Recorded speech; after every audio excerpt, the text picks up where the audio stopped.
നിന്റെ വിശ്വാസം നിന്നെ രക്ഷിച്ചിരിക്കുന്നു. ബൈബിളൊക്കെ വായിക്കുമ്പോൾ നമുക്ക് കാണാൻ സാധിക്കും, എല്ലാ അത്ഭുതങ്ങളിലും, പ്രത്യേകിച്ച് സൗഖ്യം ലഭിക്കുന്ന അത്ഭുതങ്ങളിലൊക്കെ ഈശോ പറയുന്നൊരു വാക്കുണ്ട്, നിന്റെ വിശ്വാസം നിന്നെ രക്ഷിച്ചിരിക്കുന്നു.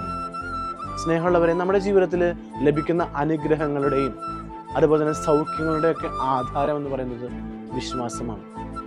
വേറൊരു സ്ഥലത്ത് അത്ഭുതങ്ങൾ സംഭവിച്ചു, അല്ലെങ്കിൽ വേറെ ഒരാളുകൾക്ക് കുറേ സംഭവങ്ങൾ ലഭിച്ചു എന്ന് കരുതി ഒരു സൗഖ്യം ലഭിക്കാൻ വേണ്ടി, അത്ഭുതം കാണാൻ വേണ്ടിയുള്ള ആഗ്രഹത്തോടു കൂടിയാണ് സ്നേഹമുള്ളവരെ വരുന്നതെങ്കിൽ അത് വ്യർത്ഥമാണ്. ആഴമായ വിശ്വാസത്തോടു കൂടി തമ്പുരാൻ്റെ അടുത്തേക്ക് വരുമ്പോഴാണ് യഥാർത്ഥത്തിലുള്ള സൗഖ്യം നമുക്ക് ലഭിക്കുക. ആ തമ്പുരാൻ്റെ ഒരു സ്പർശനത്തിന് വേണ്ടി, ആ തമ്പുരാൻ നമ്മുടെ ജീവിതങ്ങളെ തൊടണമെന്ന് ആഗ്രഹിച്ചുകൊണ്ട് കടന്നു വരുമ്പോഴാണ് സ്നേഹമുള്ളവരെ ആ വിശ്വാസം നമ്മുടെ ജീവിതങ്ങളെ രക്ഷിക്കുക. ഈശോ പറഞ്ഞ ഈ വലിയ വാക്യം മറക്കാതിരിക്കാം, നിന്റെ വിശ്വാസം നിന്നെ രക്ഷിച്ചിരിക്കുന്നു.